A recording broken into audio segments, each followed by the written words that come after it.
Your volume, we can't hear you.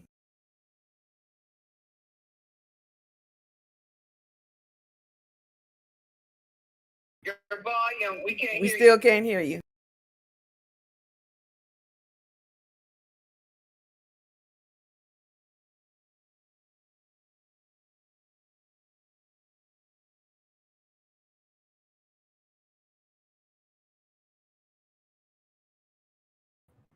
Make sure you're off mute.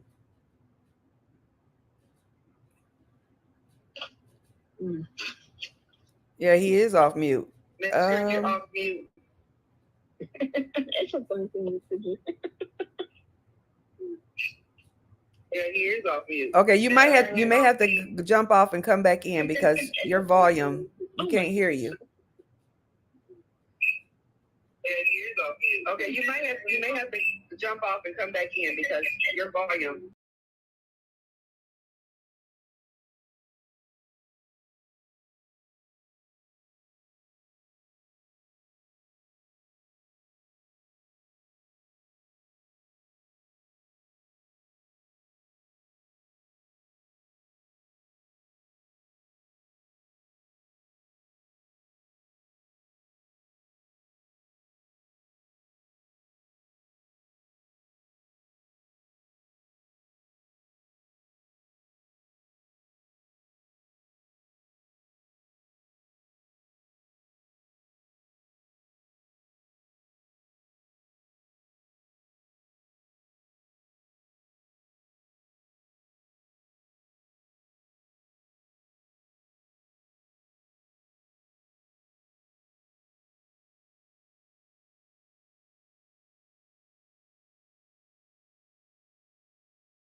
Can you hear me? Yes. The volume is good. Everybody can hear me. We're good to go. All right. So, welcome everyone to Second Chances with Pablo Agrio. I'm excited about this new program. We're going to talk a little bit about everything, but mostly about, you know, having made mistakes in life, uh, kind of hit rock bottom, try to find your way back, prayed, got a second chance. What have you done with that? That's basically the general theme of what we're doing. Um, I want to talk a little bit about myself, where I've been, what I'm doing right now, and see if we can find some kindred souls out there that have stories that they want to share. We can sit back, talk about it, see how life is going with them, where we're heading, what we're trying to do. I thought I'd start out with a few things here uh, that kind of define what second chances are all about. Some of this thing is going to be regarding, your spiritual awakening, but it doesn't have to be like that. Second chances can come in any way, shape, or form, and those are some of the things that I hope that we can explore in this new program. And I think is an exciting opportunity to grow. This is our first show. There's going to be some kinks. There's going to be some things that we need to learn to figure out. But the concept is there, and I'm really looking forward to making this thing work. Um, as I was getting ready for this first show, um, I came across some information that I thought I would like to share with the audience to just to get it started. Uh, One of the things that I saw, one of the quotes was, "When God gives you a second chance, is not something you take for granted. If somebody is gracious enough to give me a second chance, I won't need a third." Some people have used that as a way to strengthen their resolve to go forward with whatever challenges life brings at them in spite of circumstances. We find in 2 Corinthians 6:1, when God gives you another chance to fulfill your mission in life, seize it. Don't waste it. That's the time to focus on God's unique calling for your life. Paul writes, "Since we are God's workers, we urge you not to let God's kindness be wasted on you." Who deserves second chances? That's a good question. I've always been of the mindset that everyone deserves a second chance if they've learned and changed from their mistakes. Learning from your mistakes means that you acknowledge it and are willing to take responsibility for yourself. Changing from your mistake is vital. Uh, One of the quotes that I saw from Maya Angelou as I was getting ready for this program is, "I did then what I knew how to do. Now that I know better, I do better." So that's generally the framework that we're working on this program. Uh, I'd like to spend a couple of minutes telling you about myself, um, where I was, what happened to me, and where I'm at now, and then, time permitting, maybe share a little bit of something, some of the writings that I've done uh, in the present time, to get the audience maybe interested in taking a look at some of my stories in a bigger frame. But to begin with, um, I was as a young man, I was I suffered incarceration, and that incarceration, that jail time, took away literally half of my life. Uh, no one to blame but myself. Self-inflicted wounds, as they say. Uh, at the time, I was operating and doing the best that I could with what I knew, and things took a turn for the worse. But while I was away contemplating uh, some of the things that I've done, where I've been, and what I wanted to do with my life, um, I prayed constantly, every day, that God would give me a second chance to make things better. And it took a while, but that prayer was answered. And so, starting in 2017, I received that long awaited and prayed for second chance.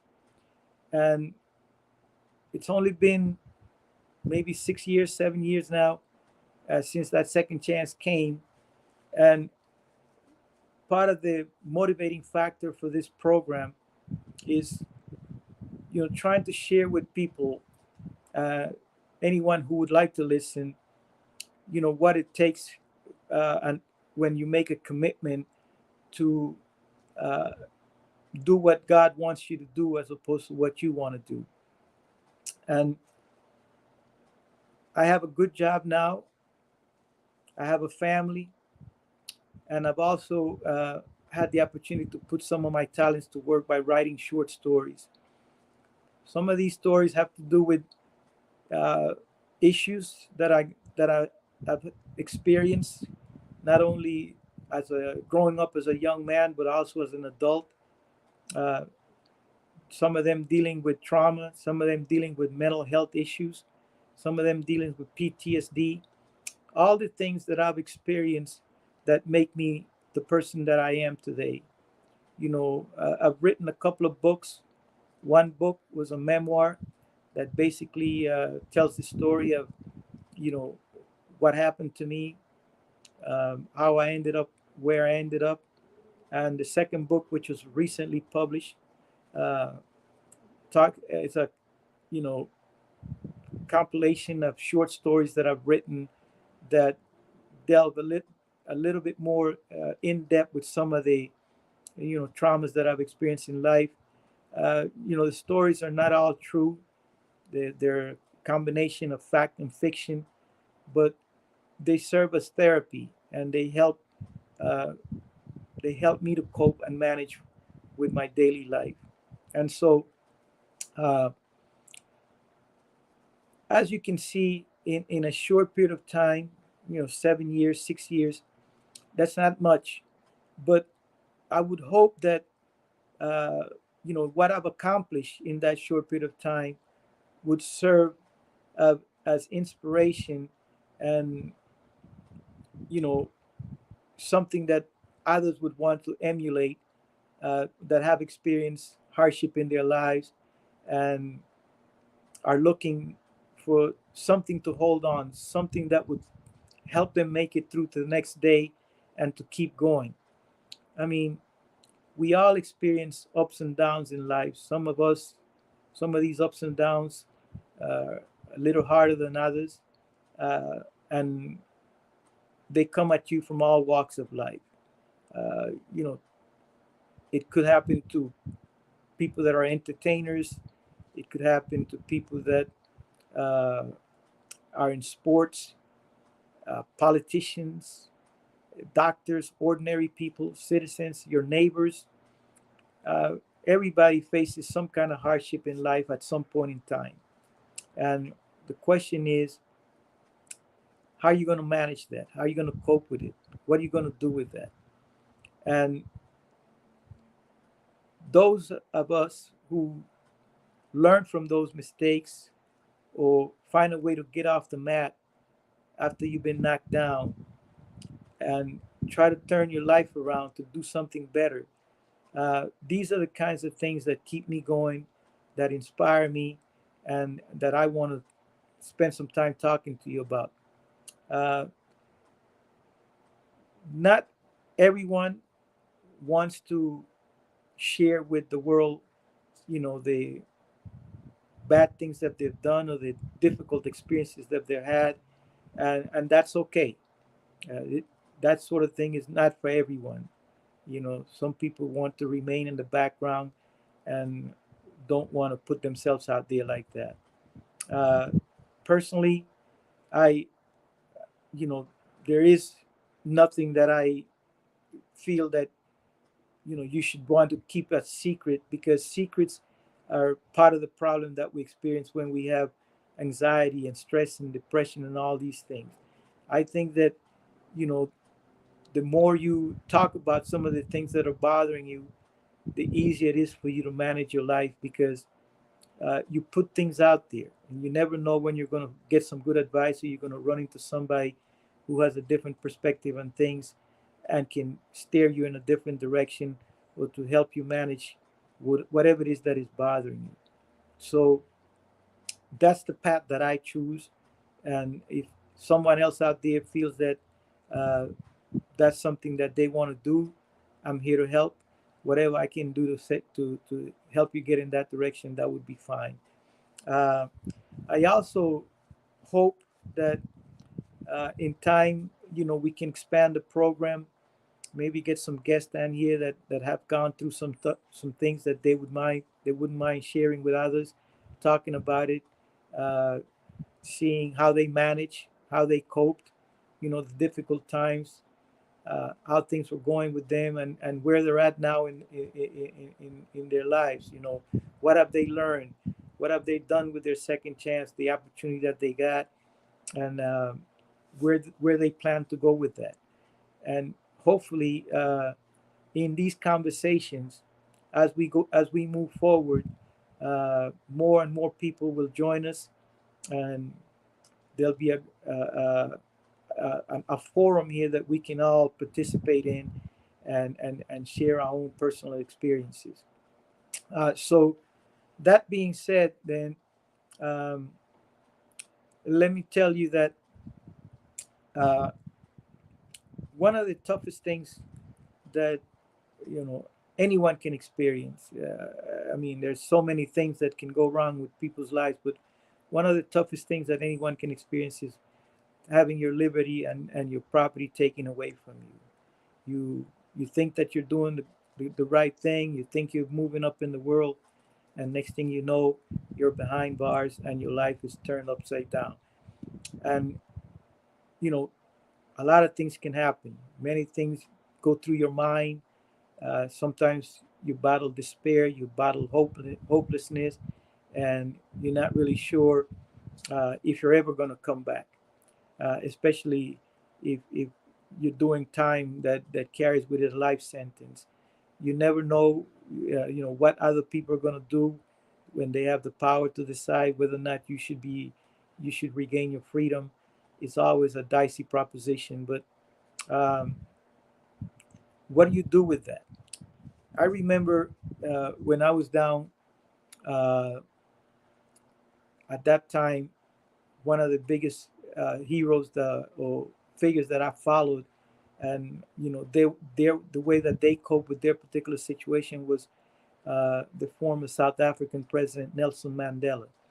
Uh, he too spent a tremendous amount of time behind bars, uh, and the reasons really are not that important, but it's how the mindset that he had, that I focused on, how he went about coping with all that had been taken away from him, and the uncertainty as to whether or not he would ever regain his freedom.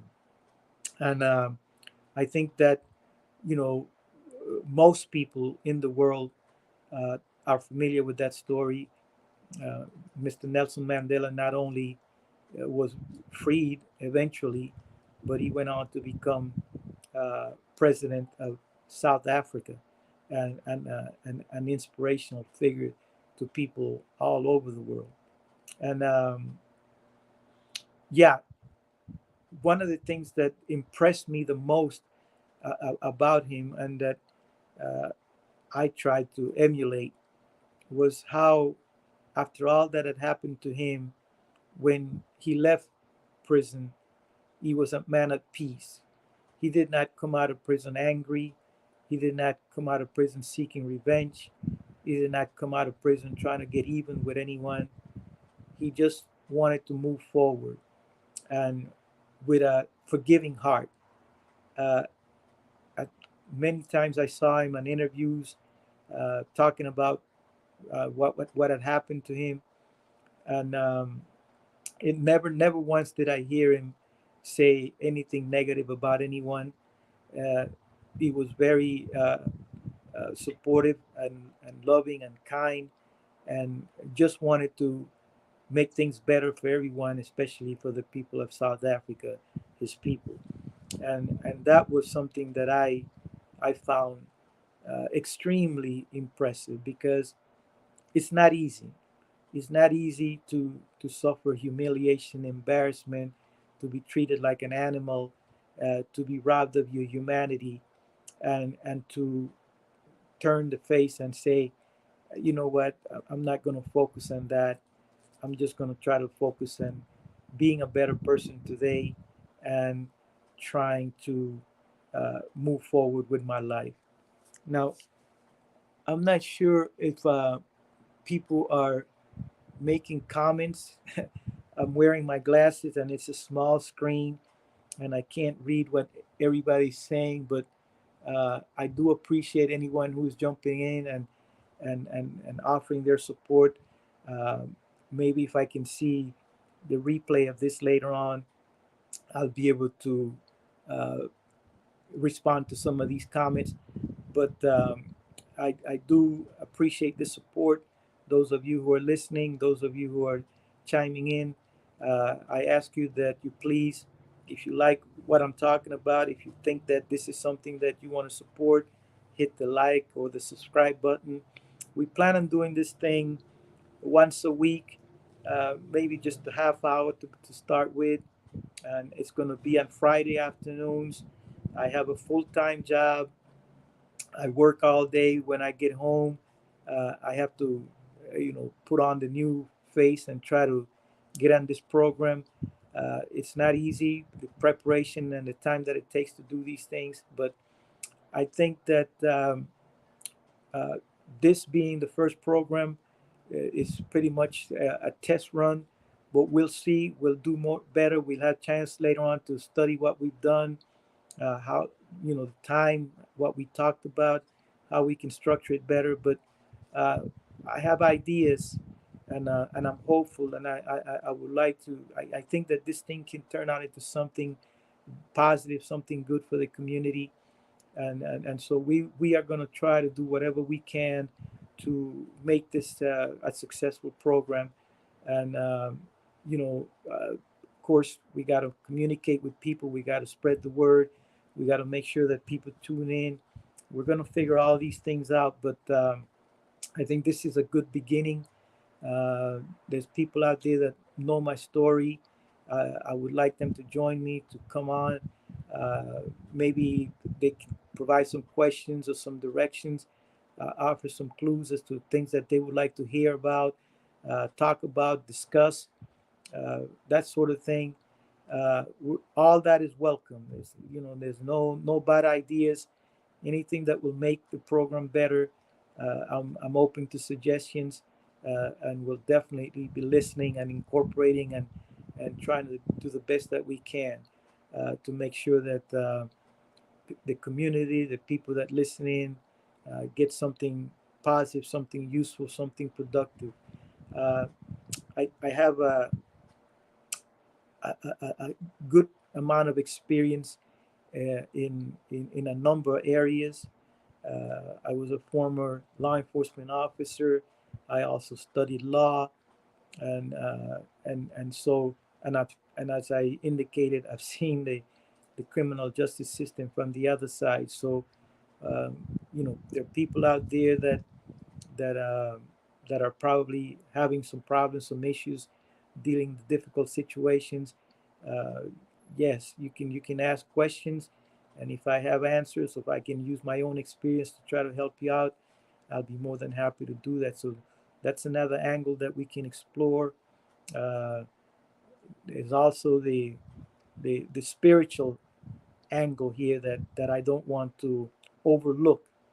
Um, I have embraced my spirituality, and I think strongly that anything that we do in life, we should have the Lord as our anchor, and to make sure that we are doing His will and not our own. And so, all that is part of the discussion that I hope to have as we go forward with Second Chances with Pablo Agrio.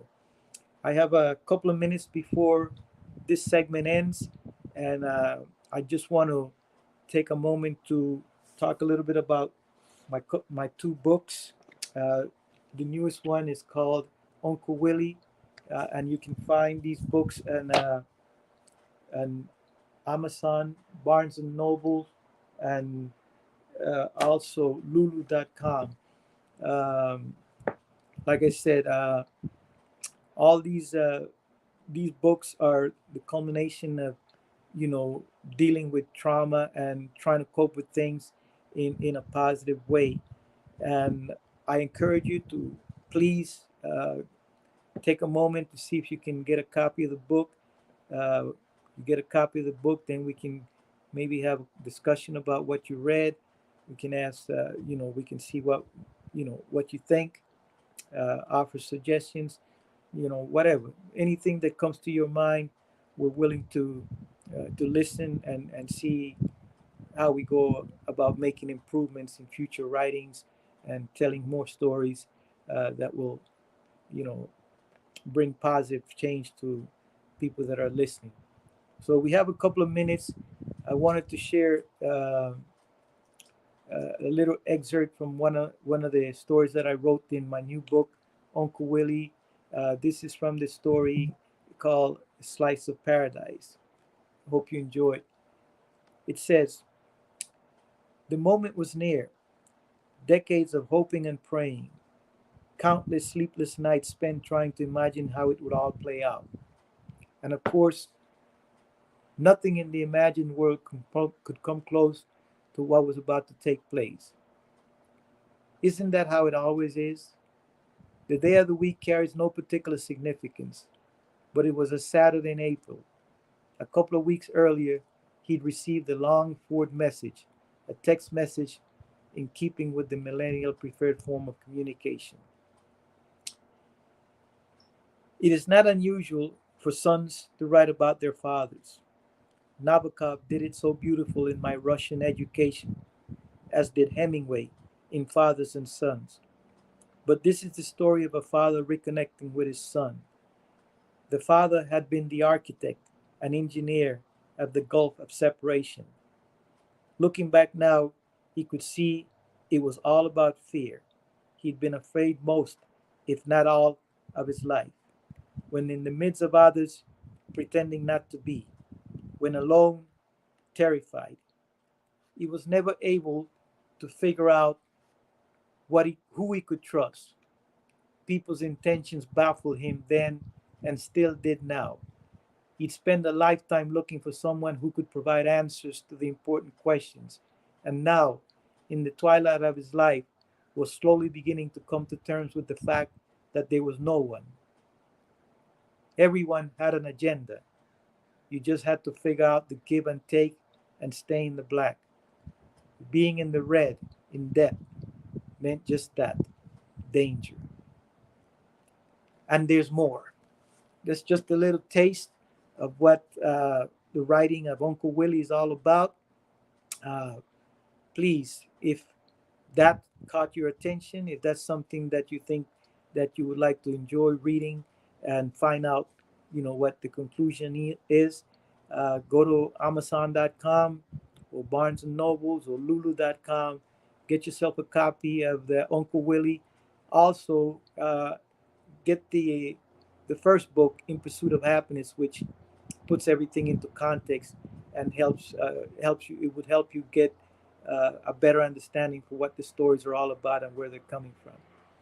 So, as we near the end of the first segment, the first program of Second Chances with Pablo Agrio, um, we pray, we hope that this is something that you enjoyed, that you think that has potential, that there's something that you can contribute to the program, and we look forward to seeing you again come next Friday at the same time, 8:30 Eastern Standard Time. We're going to try to do better with making sure that we can share the link with those that are close to us, and hopefully those of you who receive the link, you can share with others, and eventually we can grow the audience, grow the listening and participating community, and we can make this a program that is of use and benefit to all who join in and who tune in. And please, those of you who know me and have my personal contact, please don't hesitate to reach out and communicate with me and offer your suggestions of how we can make this thing better. Uh, I'm always open to suggestions and I'm willing to listen. So hope everything is going well with those of you who are out there listening right now. God bless you for joining me.